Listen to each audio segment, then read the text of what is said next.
This is DiMarino. Can you hear us? I can. And we can hear you. That's great. Is it okay to mute if I need to or not? You can just raise your hand if you want to mute, and then when you want to talk, you can just do the raise hand feature, and I will unmute you. Okay. I don't need to mute now. I just was wondering. Okay. Let me check Lydia.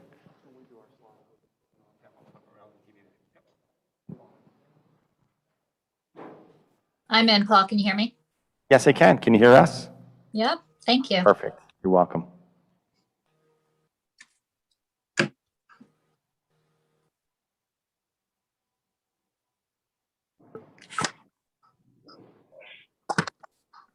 Have a seat.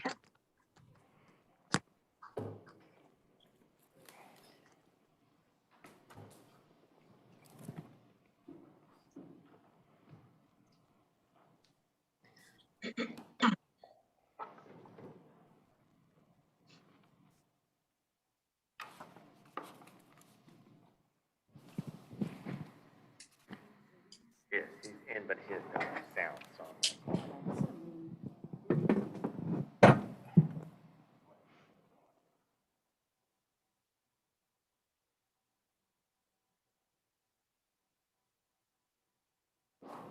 Oh, is Paul zooming in as well?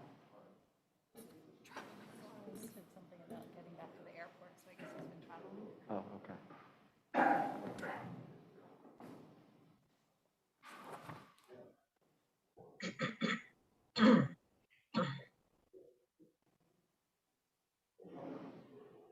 think he was visiting his grandson because I remember seeing cute baby pictures Oh. on Facebook. Good for him. It's awesome.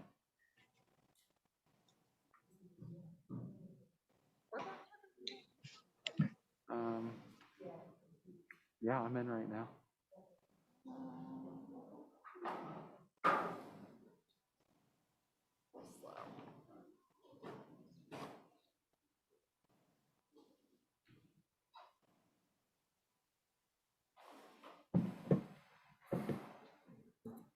Dan Fran. Oh, never mind. We're good. I just had to say your name. It came up. We're good. Just say my name and that's it? Yep, Good, yep. perfect. That's what I like to see. Anybody else? Okay. All right. Is everyone good? Yeah, I think we're good. Yep.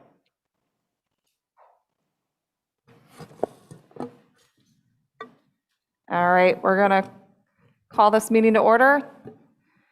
This is the Owen J. Roberts School District Board of Directors working session meeting. The Board of Directors utilizes this working session process as a way to consider agenda items as one large committee for the purposes of discussion and debate in full view of the public.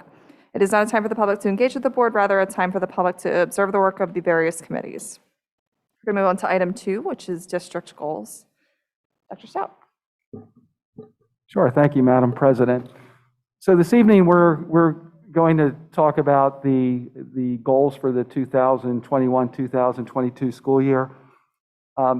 Before we get into the goals, just want to talk a little bit about the process that we've been using. The district this year is going to be embarking on the strategic plan or comprehensive planning process that we're required to do through PDE, Pennsylvania Department of Education, every 3 years. So we are going to be doing that throughout this school year. So we will have a large stakeholder group to develop our strategic plan for the next 3 years. My vision actually for the strategic plan is to develop a 6-year strategic plan. And in that 3-year period, we would just be evaluating it and just making some minor modifications. I think 6 years is more appropriate if we're really trying to chart the direction for the district. So that being said, the goals that we have for this school year are based off of our current strategic plan, and they're actually aligned with the goals that we had last year. With a couple caveats that I want to throw in, the process that we've used this year to develop our goals is we're working with Performance Fact, which is a company run by Mutiyu Fagbaya. And Mutiyu is a consultant who's done a lot of work for the Pennsylvania Department of Education. He was the one that those of you that have been around for a while, when districts had to do comprehensive plans many years ago, there was a template and a whole process, and that was designed by his organization. So Mutiu met with the board and our leadership team in a work session in August and really helped us get together and work collaboratively to develop these goals. So for tonight, what I would like to do is just go over those 5 goals, and I have our administrative team here, and each of our administrators were put into a group, and we worked with several board members, like I said, in collaboration to develop those goals. So for this evening, we're going to go through with the administrators and talk about the goals that the group that they were working on. So I'm first going to start with Dr. Soder, who had the first 2 goals. Good evening. So the 2 goals that our group took a look at were specific to student learning and growth. And in that first part of that first goal, as we have done in the past, this is a very important year for us to be looking at student growth, specifically in language arts and mathematics. So that's the first goal for student learning and growth. Our second goal is developing educational pathways for the next steps. And so this is something that we've done in the past, but we have perhaps not really fully articulated that for each grade level. And so that's a communication piece that we'll be working with our principals on throughout the year. The third goal is one where we would be researching and developing a plan specific for students who make more than that year's growth in a year's time, and looking for them to have additional enrichment opportunities. So this is one where we would be working closely with our pupil services department. The second part of our goal relates to curriculum assessment, instruction, and interventions. So first part for this goal is having a regionally competitive cyber academy, and we are underway with that right now. We do recognize that families have made a choice for cyber education this year for a variety of reasons. And so while increasing enrollment is not necessarily part of our goal, we would certainly want to retain our students in the school district. They may wish to be returning to in-person learning, but we would certainly want them to be maintaining their enrollment in our schools. Second part of that goal is taking a look at the communication skills component that is currently taught in our ELA classes and providing feedback and practice for that in our other core courses. Third part of that goal is looking for expanded academic offerings, and we have that in mind for several different areas, elementary, middle, and high school, and we'll be taking a look at that, as Dr. Stout suggested, when we are considering the strategic plan and the goals that would be perhaps long-term, and what we might be able to put into place for the next year's budget year. So those are the specific goals for student learning and growth, as well as the curriculum and assessment and instruction and interventions. Thank you, Dr. Soder. Next, for goal 2, which is a safe and caring environment, I'm going to turn it over to Dr. Marchini.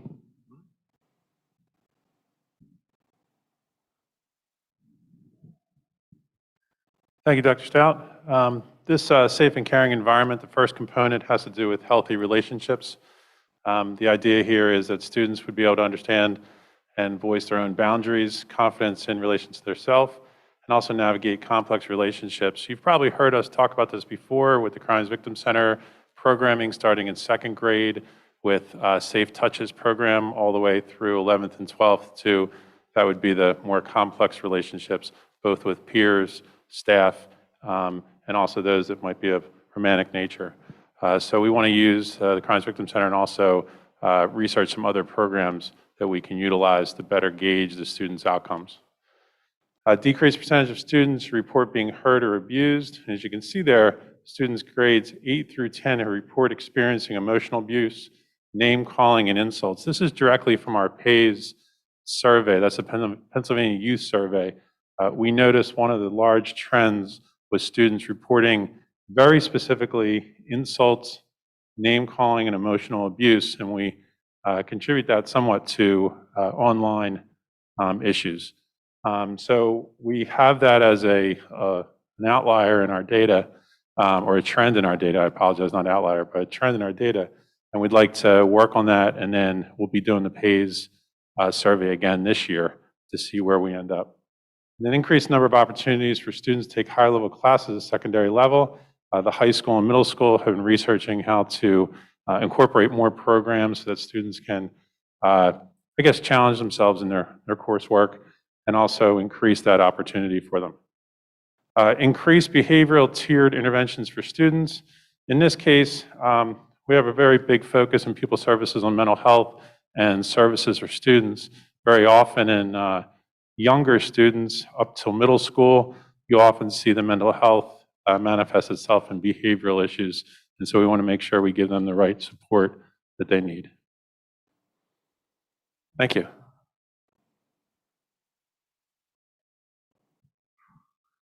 Thank you, Dr. Marchini. And then the next goal we have is fiscal responsibility, and then effective and efficient operations. And I'll turn it over to Mrs. Crumrine to talk about that. Thank you, Dr. Stout. Related to fiscal responsibility, the first goal, 3.1, is to develop a 2-year plan, which recommends resource allocation after the grant funding goes away, which that happens in 2023. So we'll really need to assess the programs, including the Cyber Academy and other student support systems that we've put in place, which items are going to remain, and how we are going to fund that. Then the next item is the budget goal. And we're really staying very mindful that we're going to stay within the state mandated limits and start with a tax neutral position. That is something that we started last year.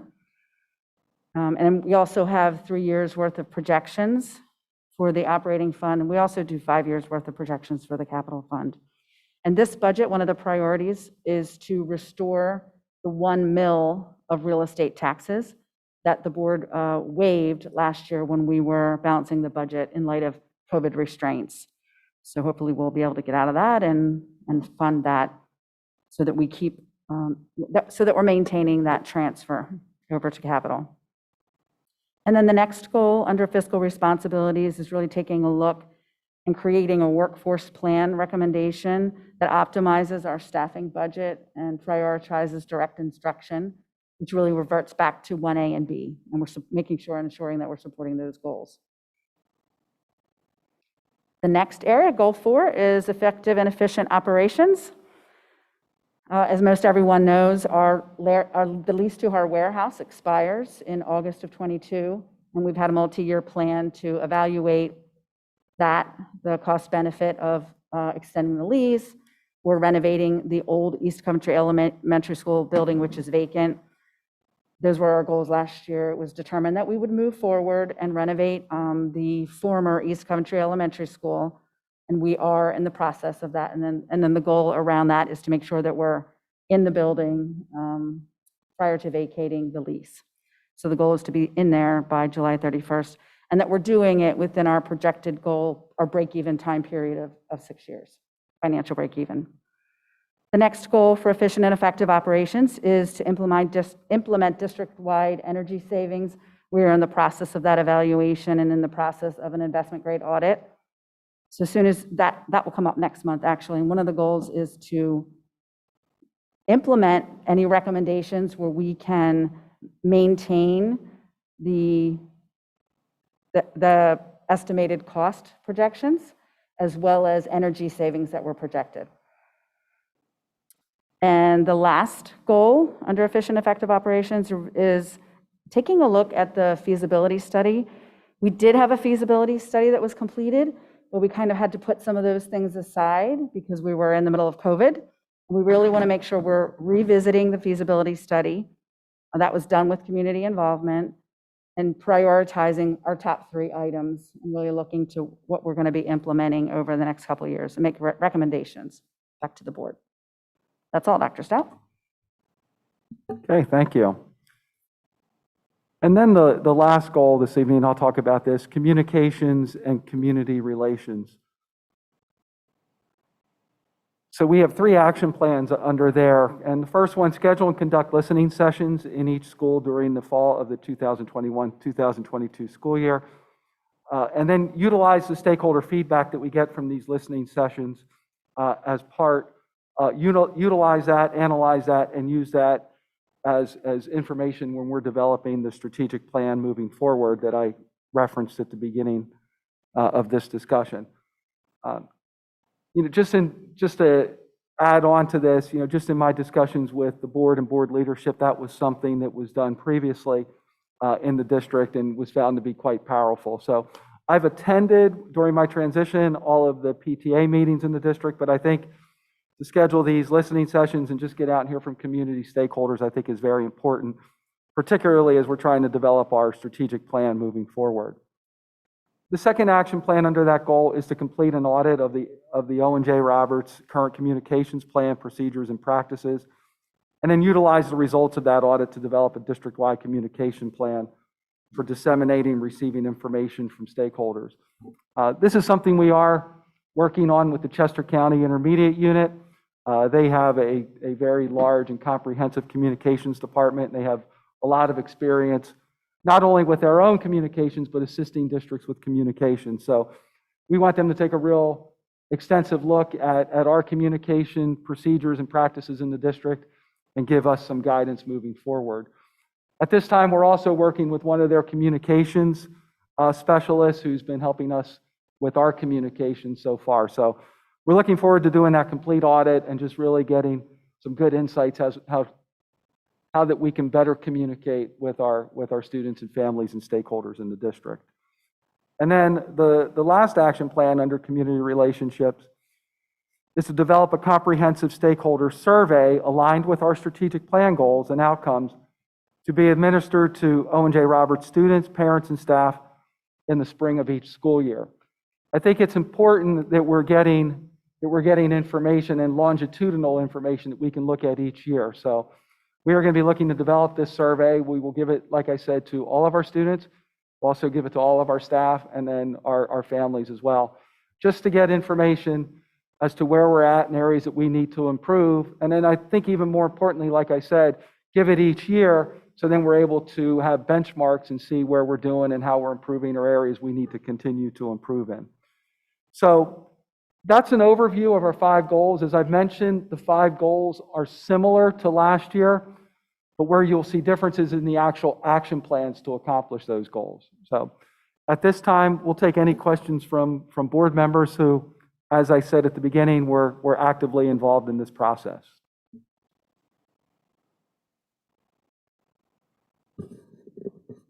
I just had a quick question on 5.2. It says that we're creating a plan. Are we going to have a goal to actually implement the plan this year? Or when does the plan actually get implemented? Yeah, I think we're already implementing the plan and working on our communications, but it's important to get that audit, that complete audit, to see where we may have some shortcomings. But there's Right. already things that we're doing in working with the Chester County Intermediate Unit to improve our communications. And I've been getting a lot of positive feedback about Right. our communications So thus far. the outcome of the audit is a plan, Correct. right? So that plan, is that going to be implemented when? I would think once we get the audit, we will begin implementing that immediately. Okay. Yep.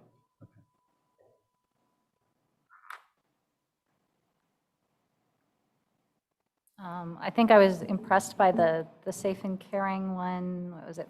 2.2, to decrease the number who report experiencing emotional abuse or name calling by half. Do we think that that is a reasonable goal? It sounds like a dramatic number. Dr. Marchini, any feedback on that? I mean, don't get me wrong, I would love it. We like challenges. I think it just, because it was very specific to insults, name calling, things like that, and maybe more specifically online through technology that they're reporting, we're hoping we can make a huge dent. It seems unacceptable to have anything of that nature that our students are reporting. So half seemed like a reasonable first try. Where are these reports going to be gathered that you're going to be able to evaluate whether they've been halved? So the PAYS survey, Pennsylvania Youth Survey, we took the data from 2019, which was our most recent.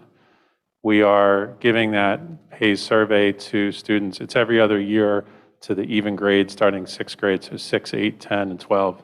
So we're going to be giving that in October of this year. We might not know the exact percentage at the end of this year, but we can compare the two and then look at the next PAYS survey that comes around. So it's based on that survey data, and they ask the same questions consistently.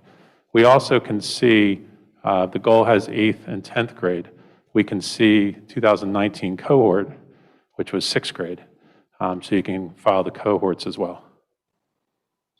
Is that survey mandatory? I've heard some just kind of rumblings about some families are not comfortable with their child taking that survey. So I'm kind of concerned about that being the only measurement that's going to be used. It's not mandatory. Parents can opt out just by asking. There's a passive agreement, but if we send a letter, and then when the parents say they don't want to, the students do not have to take it. We get a large percentage of students that do take it. It's done across the state, so there's also some other data related to local schools and statewide data as well. Mrs. DiMarino, to follow up on your question, and that's what I alluded to, I think it's important for us to have a strategic planning survey that we're administering each spring, and really that will be our assessment as to how we're doing. And I would like to keep that fairly consistent. Now, if we have changes to our strategic plan, we may have to change some of the questions, but I really think it's important to get that data from year to year to see how we're doing. But with any survey, we do not require students to take it. So even our internal strategic planning survey that we'll put together in the spring, parents and students will have the opportunity to opt out of that if they so choose. Can parents see the survey anywhere so they can decide whether they want to opt out? Is it available ahead of time? I know it's Yeah. similar, but Correct. The PAYS survey, Dr. Marchini, I haven't given it for a while, but I believe it is. So parents can view that beforehand. And similarly, once we develop a strategic planning survey, we would allow parents to see that as well. Plus, parents will be getting a version for themselves. okay. And just one more question on this. When we were talking about this is 2.1, like tools for navigating complex relationships and that type of thing. And Dr. Marchini mentioned the elementary program with the Safe Touches and stuff like that. So are we actually implementing any new plans to try to improve these numbers? Or are we just doing the same thing and hoping that these numbers would be different? So we're going to continue the Crimes Victim Center program, which part of it was interrupted because of COVID. So we want to definitely continue their programs. We're looking at a couple other programs to pilot that actually they're supplemental to our health program that we already have in place. So the health curriculum goes over this already, but we want to have some supplementary programs that also survey the students as well, so they can indicate whether the objectives, those goals, are actually realized. Okay, and my final question on this topic. You also talked about like relationships, like possibly romantic relationships. What age do we start addressing that? Because I also know that there's a lot of diverse opinions on when that's appropriate, if at all, in public school. So there's a progression from, I said the Safe Touches, which is actually like a puppet show for second graders, and a parent program. There's a progression that goes through, and we can certainly share with the board that progression of topics that goes from second all the way to 11th grade. I would say that peer-to-peer relationship starts about 6th grade, and more complex, to use that word, complex relationships, is probably more end of 6th, beginning of 7th grade. I'd be really interested in seeing that material at some point. Yeah, it's on. I can send it to the board. It's, the descriptions were sent out, I believe, the last 2 years, and also on the Crimes Victim Center's educational resources page. That's a public website, but I can certainly send it out, and it gives you the progression, each grade, and the topics that you can choose from that. And we would follow the same thing with any supplemental programs that goes through our health program. Okay, great, thanks.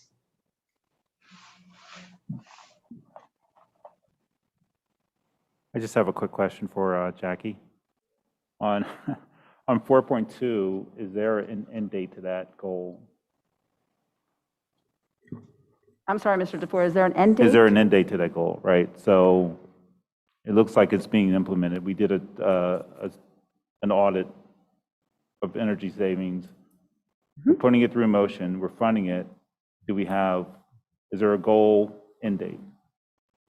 I mean, in the detailed goals, in the objectives, there are specific dates. So for example, in October is when you'll have the recommendation for the steps. The funding has already been put in place. Right.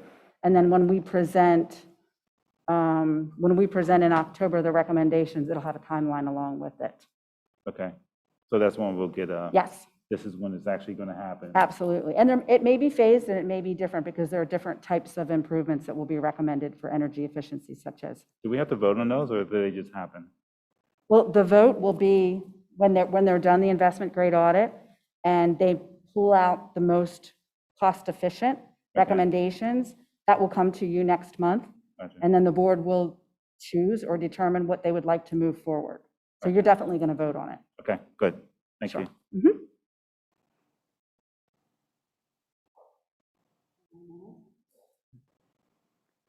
I would just also like to say that we are ready to go out to bid on the East Coventry realignment to a district-wide service center. Yes, you got to be closer. It's on now. It's on. Yeah. You're good. Yeah, I'd just like to say that we are ready to go out to bid for the East Coventry district-wide service center, so that project is in place, and we hope also to present a bid winner in October, if I'm not mistaken. So that we'll be moving forward on both those issues, the Giza project and the district-wide service center. Could you hear me that time? Yep. Okay.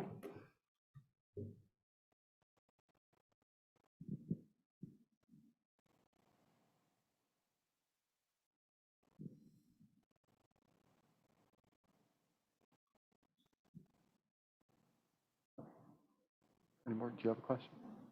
Yeah, you can move on. Well, I'll ask another question if nobody else has a question. Regarding 5.1, that was the communications plan and the listening sessions. The listening sessions we did before were basically geared towards certain topics of, belonging and inclusion and things. If I understood Dr. Stout correctly, it seems like we're kind of opening this up to any item that's in the strategic plan, and that's what these listening sessions would be based on. Is that right? To be honest, I haven't defined them yet exactly, if we're going to keep them open or just tied with the strategic plan.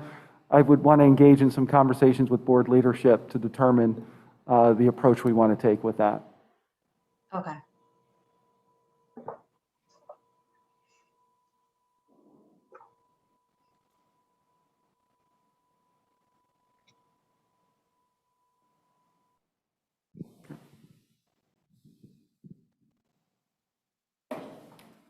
Can we move on to item 4?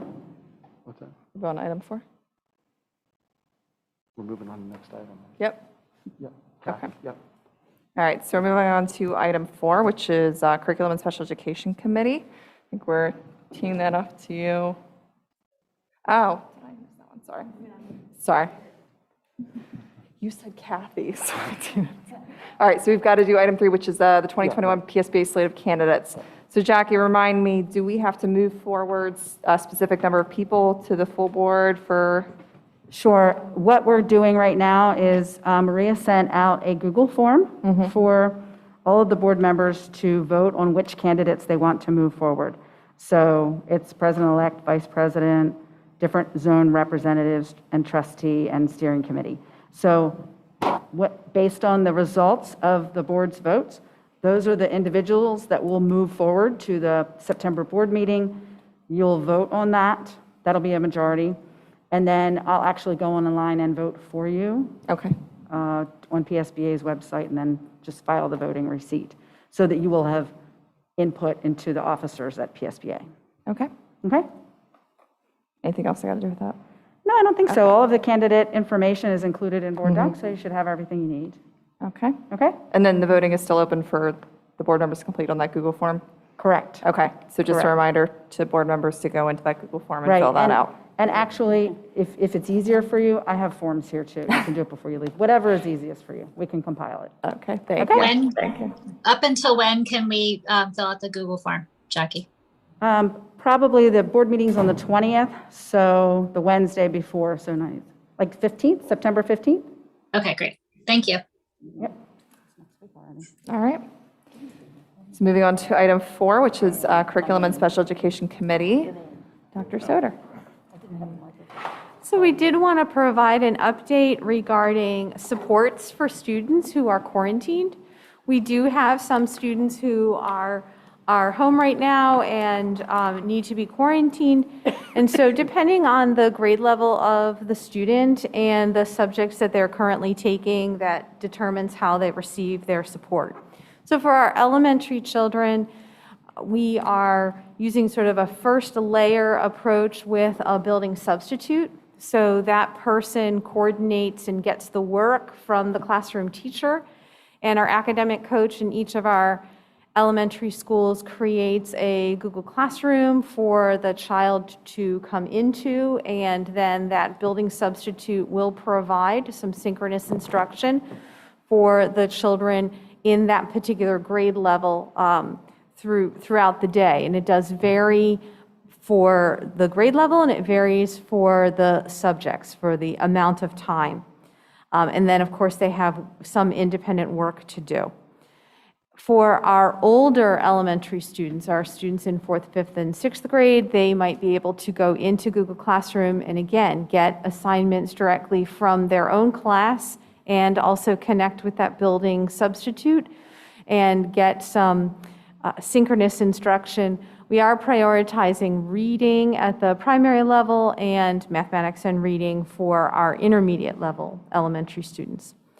For middle school students who may be home and quarantined, they will receive their assignments through Google Classroom with their classroom teachers. Those teachers are reaching out to them as well. The Scholastic coach will also contact the student and provide synchronous instruction, provide support if need be. And again, it will depend on the subject. For high school students, similarly, they will have access to the Canvas page for their classroom. The classroom teacher will be reaching out to them and making sure that those assignments are updated on Canvas. And again, if needed, the Scholastic coach will reach out to the student and provide some support and connect with the classroom teacher in order to assist students who may be home while they're quarantined.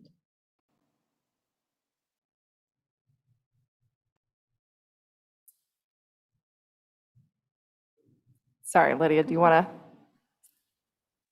take this back? Oh, I'm sorry, I was getting off mute. I'm sorry, what are you asking me, Leslie? Do you Just want to to, take as it the as curriculum chair? Yeah, do you want to? Well, this was a request by the board to learn more about how we would handle quarantined kids and continuing education, which is what I was just going to hand off to Kathy, and she just updated, so I'd open it up to any questions. Yeah, I have a question. When we're talking about like high school kids that have advanced courses, are they going to receive any video instruction or anything on Canvas? I know that maybe isn't typical for every teacher to always video a lesson, but if we have a lot of kids that are in need of this, I'm thinking like particularly of like math courses.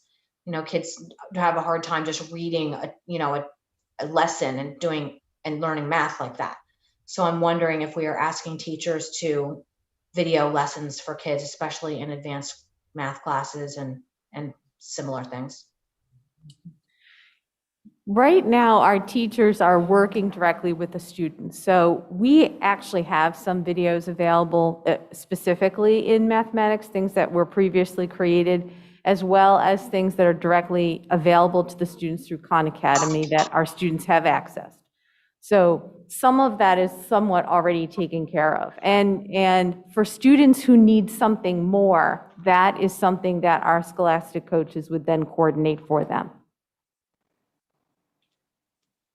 Okay, so each high school student can get access to a Scholastic coach? If needed, yes. We've had Scholastic coaches reach out to students who have been quarantined, yes. Okay.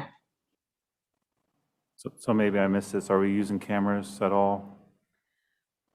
Not exclusively, if that's requested and needed, but they're really trying to work through the classroom teacher and the Scholastic coaches first. Okay. If a student requests to see his classroom, do we accommodate them for seeing his classroom on video as it's live, or no?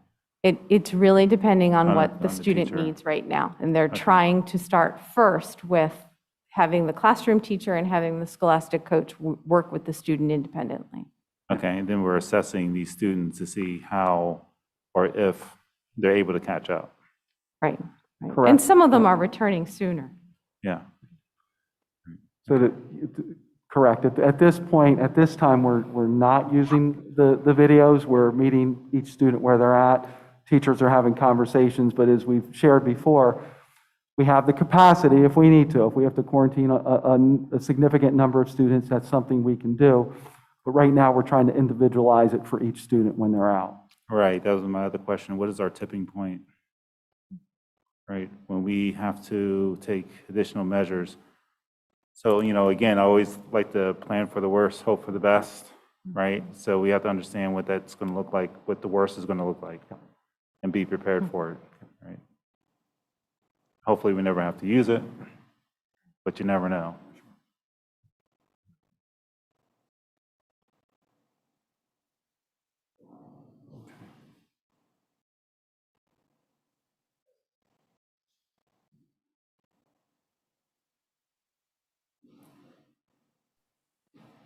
Good. Any other questions? Or did we even answer that? What is the tipping point? Do we know? Did you notice I didn't answer that question? Yeah, I noticed. I thought you had to go back and figure that out.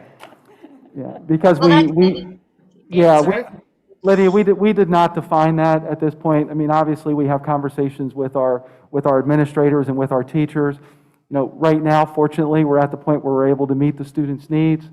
And, I've had several parents that I've spoken with and that have been pleased with the responsiveness that they've seen from the teachers. So right now, we're okay. But if we get to the point where we determine that we're not, again, we'll engage in those conversations with our principals and teachers. And if we have to, then we'll implement the cameras. Thank you. Okay.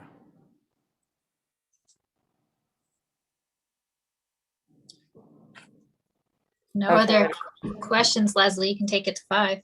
Okay, all right, we're gonna move on to item 5. Who's buildings and grounds? Melissa. Yes. The committee has to approve the plaque for Ron Pearson. It has been paid for by the committee that brought this to our attention. And I think, there it is. We do have a visual of it there, so all the board will not have to vote on this again. We already did vote on the approval. But if the committee is happy with the plaque, it is intended at this moment to be mounted outside the door of the weight room, correct? Yes, so if the committee is fine with that, it will proceed. Committee good with it? Looks good.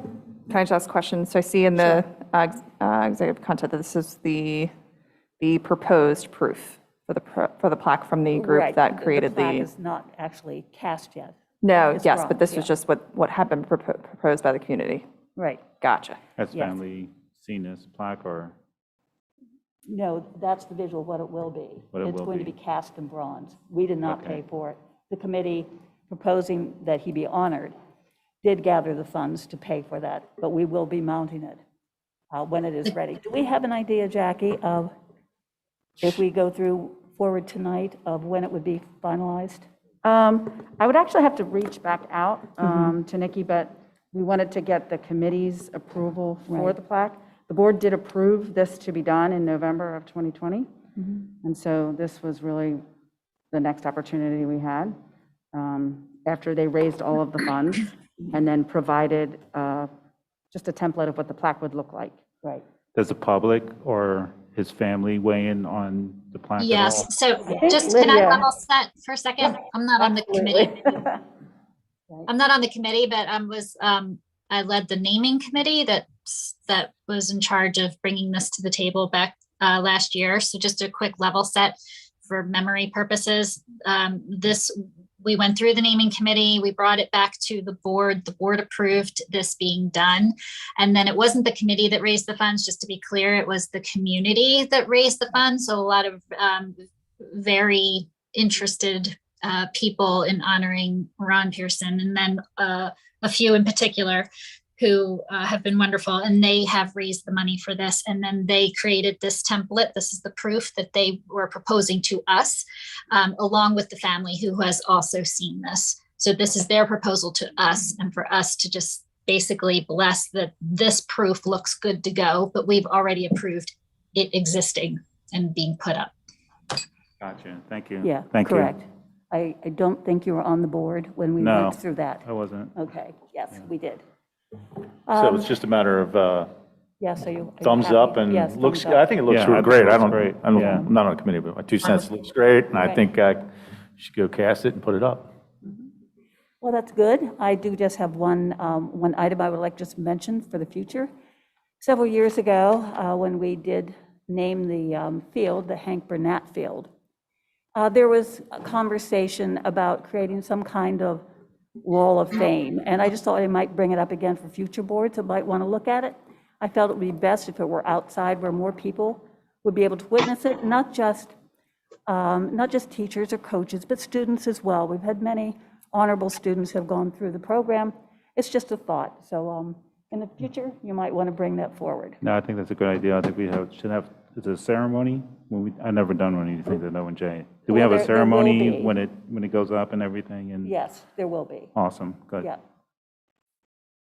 I think that's all I have at the moment, other than going Mrs. out to Booth, bid would you shortly. mind, can we have a motion and a second Oh, from I'm the committee? sorry. That would be Yes. wonderful. I got head shakes, but yes.